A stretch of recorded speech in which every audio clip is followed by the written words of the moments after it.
Hey guys, welcome to a special episode where I delve into the creation of that logo time-lapse that I did earlier. Feel free to ask any questions in the comments below.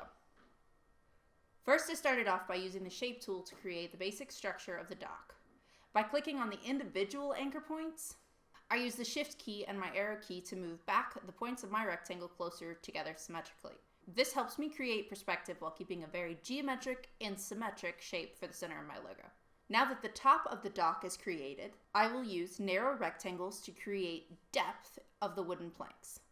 To move these rectangles behind the other objects, I use the shortcut Command-Shift-Left bracket. Now to create the posts. I first started out with the shape builder circle. I made sure to make it an oval by not pressing the shift key. Once I lined the first post up, I can use the pen tool to create the left and right boundaries. After resizing the entire post object, I use the shortcut for copy and paste to create 6 posts in the back row. Now that these are aligned correctly, I can copy and paste the new group, move it to the front, and resize it automatically to appear closer to the viewer. In this next section, I just color all of the objects red to make it easier for me to see what I'm doing. This helps me as I duplicate the post lines to add a simple grain to the wood. After adding vertical lines, I realign them to appear strategic and then shorten them into small rectangular lines to add this wood grain effect. Now the overall dock illustration is evolving. I need to simplify the vector by combining shapes using the shape builder tool and removing some unneeded anchor points. I also use the anchor tool to hollow out the inside of my front posts. By combining all of the horizontal lines, it separates them from the other segments and allows me to delete things in larger groups. The same use of the shape builder tool was used to merge all of the innards of the dock into one plane. Now for the horizontal wooden planks, I'm just going to create some rectangles. I copied and pasted these rectangles from top to bottom to fill in that first part of the dock. I used the Command-C and Command-V shortcuts for this copying and pasting. Then I incrementally move these lines apart as they go down so the wood appears to have that same perspective from front to back.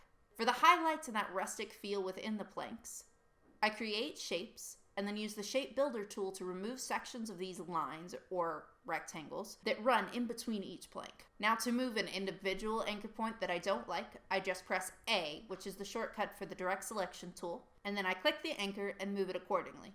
If you click and drag with this tool, you can move several anchor points all at once. To create the vertical slats towards the back, I will also use a ton of copied rectangles and align them from left to right. Then I can use that direct selection tool and select all of the bottom anchor points and widen them from left to right to create that perspective again. Now this is the meticulous part. I'm just going to clean everything up.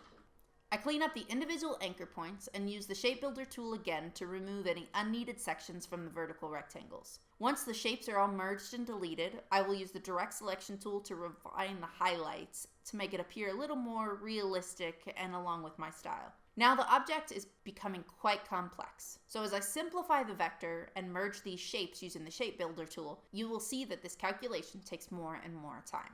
Now there's a little problem. My dock is floating. So let's make something that connects it to the water that should be below it. You will see that I'm going to try a few different things here, but I eventually find something that I'm going to stick with. To make the style I stick with, I just use the pen tool and I make sure to hold the shift key to create right angles as I go directly horizontal or directly vertical. Now these are a little too harsh with these right angles, so I'm going to use the direct selection tool, shortcut A again, and I'm going to drag these circles inwards to round the corners of these shapes. Now the illustration of the dock is pretty complete. Let's make it into a logo. First, I'm going to make 2 circles. I just go up to my shapes and I click and drag a circle. Now to make them perfect circles, make sure to hold down the shift key. These I'm going to put with a black stroke and no fill. Then I'm going to center them up and make one more circle that nests in between them. To make this illustrated effect, the sandwich circle needs to be customized in the stroke. First, we're going to create a dashed line by going up into the stroke settings. Then we will thicken the stroke so it fills up the space. Now these next 2 rectangles are only used for masks, so it doesn't matter what stroke or fill you use. Once they are placed, I will right-click these 2 rectangles and make them a compound path. Then, with this compound path selected, I will use the shift key and also select my circles. When I right-click, This will apply the clipping mask of the rectangles to the circles. Once the circles are masked, I can use the direct selection tool to amend them as needed. Once these circles are masked, or any object is masked, make sure to remember that you can use that direct selection tool to amend the mask without delving into that group of objects. Now I'm going to use the pen tool to create some ornamentation. After creating the line, I attempt to use the warp tool for these spirals, but decide they're not exactly what I want. So instead, I'm going to do them with the pen tool. Now to keep things consistent and to maintain symmetry, I'm going to copy and paste these ornaments. I reflect these shapes by going up to the top toolbar, clicking on Object, and then Transform and Reflect. This will allow me to reflect things horizontally and vertically as needed. Now to create the beer hops.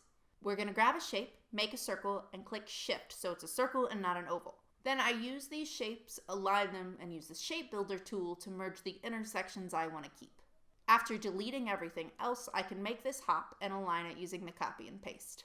Now that I've laid them out within the concentric circles that surround the logo, I will use the pen tool just to add some simple stems. Now for the branding. We're going to go back to the Type tool. I'm going to type out the name of the company and scroll through the fonts until I find one that's suited to the feel of the logo. Then I will warp the text and fiddle around with this arch warp until it follows the curve of the logo. You will find this warp option in the text tool bar on the top of your screen. Then I want to customize some initials in the center. So I'm going to start with type, just something simple. And then I'm going to use the blob brush to trace over in a different layer where I want these final letters. If I press Shift as I draw with this blob brush, it will make perfect vertical and horizontal lines. Also, Command Z is incredibly helpful when using the blob brush because I have to undo a lot of things and recreate them as I try to get these perfect slanted lines. The final touch is to soften the connection between the dock and the water because it's just a little too much. Since these ripples were just strokes and they're not expanded, I'm able to use the stroke width tool that we discussed earlier and narrow the strokes at the end of each line where they fade into the water. Remember, feel free to post comments and questions below. I would love to answer them.